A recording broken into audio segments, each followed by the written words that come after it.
All right, this is 4th grade, Module 3, Lesson 13. And in this lesson, students are going to be continuing to solve multiple step word problems.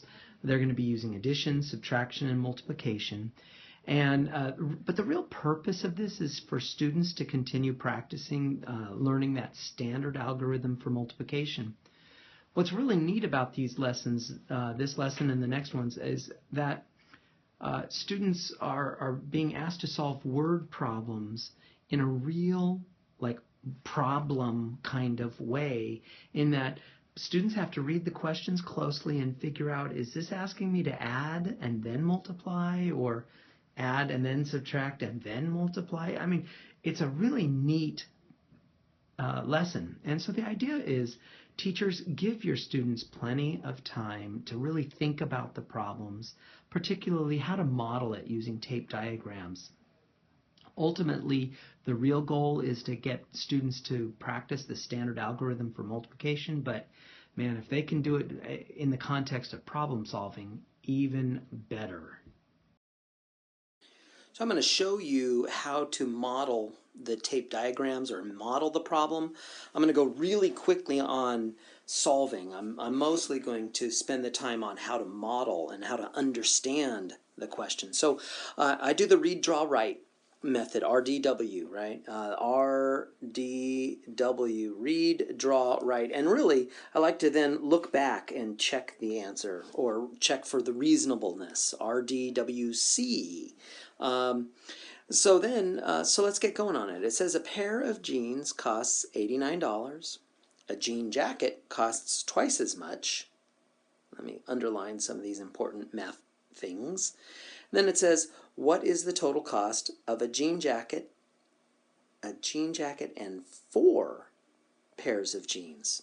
So the first thing I'm noticing that we have 2 characters in this story.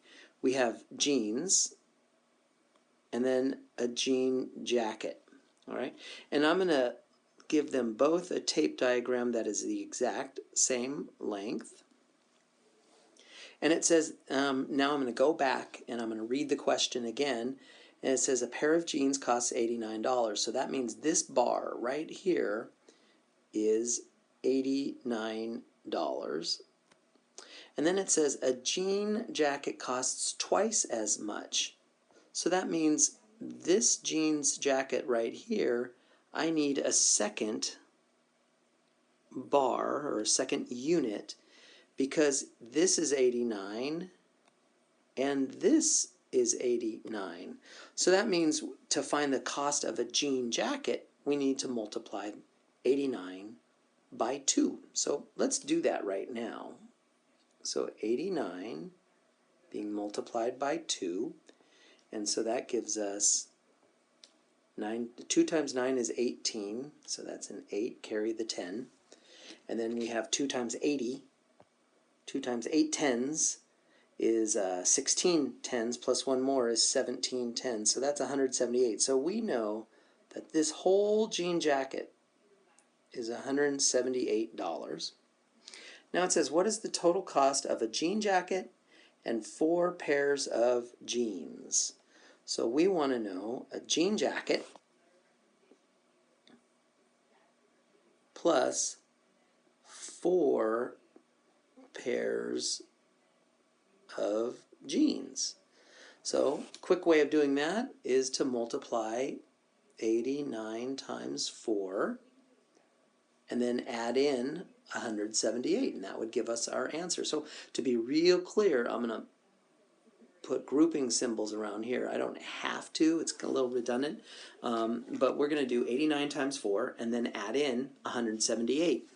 Parents and teachers, I'm going to leave the rest of this problem to you, because the real key was learning how to model the problem. Now, this is, by the way, not the only way to model. In fact, down here, students might have drawn a different model to represent these numbers. I chose numbers. Students might have used tape diagrams, and that's perfectly okay. So here, Sarah bought a shirt on sale for $35. The original price was 3 times that amount. Sarah also bought a pair of shoes on sale for $28. The original price of the shoes was 5 times that amount. Together, how much money did the shirt and shoes cost before they went on sale? Oh my goodness. So let's do the shirt. So we've got shirt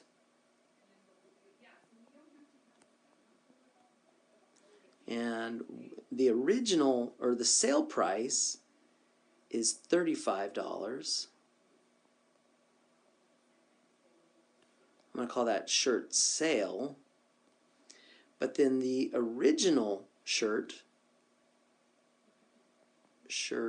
original, was 3 times that amount. So that means we're going to have 35, 35, and whoa, I was hoping for this to be the same length.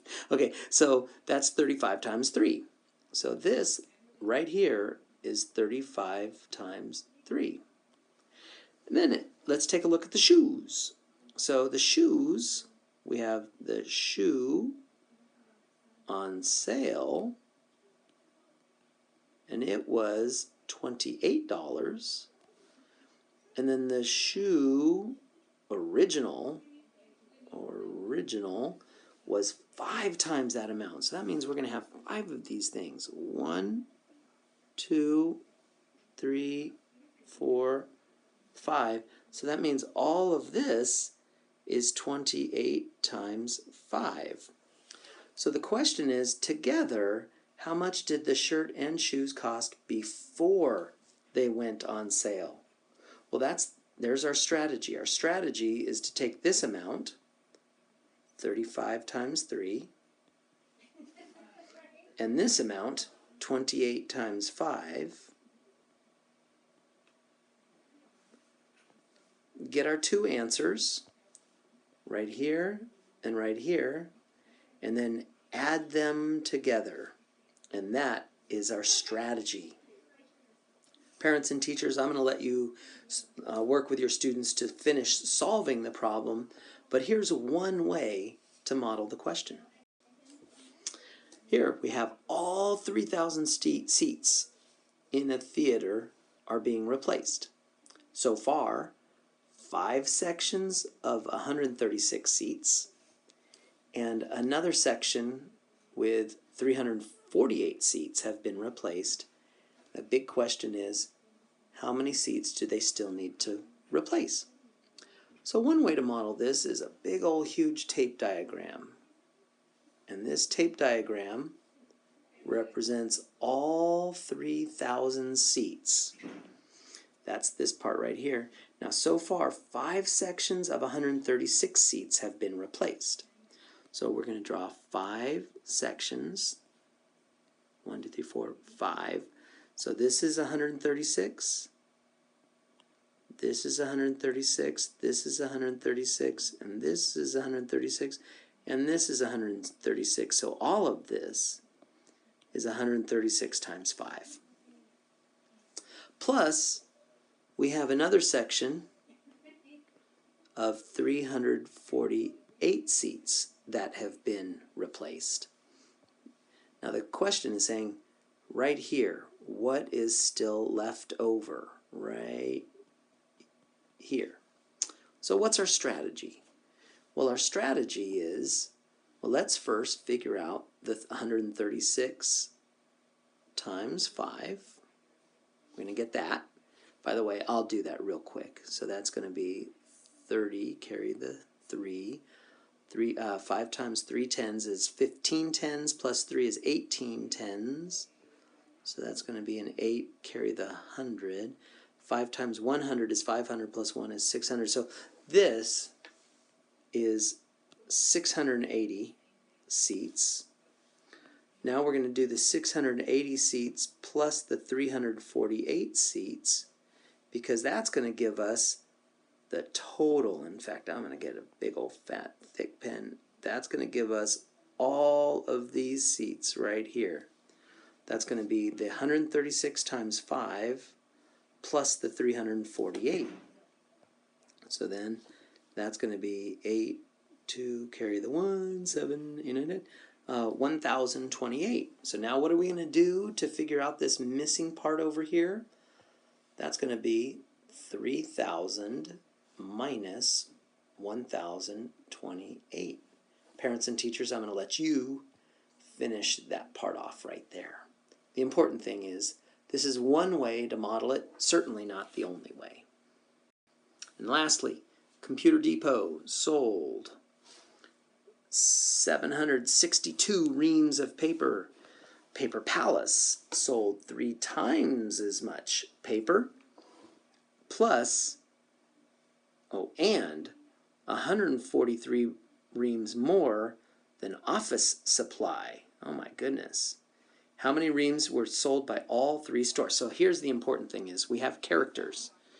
We have Computer Depot, we have Paper Palace, and we have Office Supply, OS. All right. And the first thing I'm going to do is I'm going to give all 3 tape diagrams, all 3 characters the exact same tape diagram. And then I'm going to go back and I'm going to read. This is kind of a classic thing. When I read a question and I see that there's a lot of characters in the story, I'm going to label the characters and give them all the exact same tape diagram, tape length, for starters. Now I'm going to go back and I'm going to read the question. It says, Computer Depot sold 762. So right here is 762. That means each of these is 762 at this point. But let's keep reading. Paper Palace sold 3 times as much as Computer Depot. So that means Paper Palace is right here, which is 762, another 762, and another 762. All right. Now they said, and this is kind of confusing, it says, this is 143 reams more than Office Supply. So Office Supply is the exact same amount as Paper Palace, only we have to subtract off 143 because Office Supply, we are told, this amount right here is 762 times 3 minus 143. That's what this thing is. So what we need to do is we need to figure out how much is Office Supply. Okay? And the way we're going to find Office Supply is we're going to do 762 times 3, get our answer, and then we're going to take that answer and subtract 143. So let's do that real quick. So 762 times 3. So that's going to be 6, 8, 22. So 2,286. By the way, that is this Paper Palace, 2,286. We know this one is 762. And now we know for Office, Office Supply, we need to do 2,286, subtract 143. I'm going to do that real quick. We get 3, 4, 1, 2. So 2,000. So that means Office Supply is 2,143. And the question is, how many reams were sold by all 3 stores? So what are we going to do? We're going to take this number, and this number, and add them together. So parents and teachers, the thing I love about these questions is they're way more thought-provoking than just simple word problems from the old textbooks pre-Common Core, where if you were in the multiplying chapter, every word problem involved multiplication and that was it.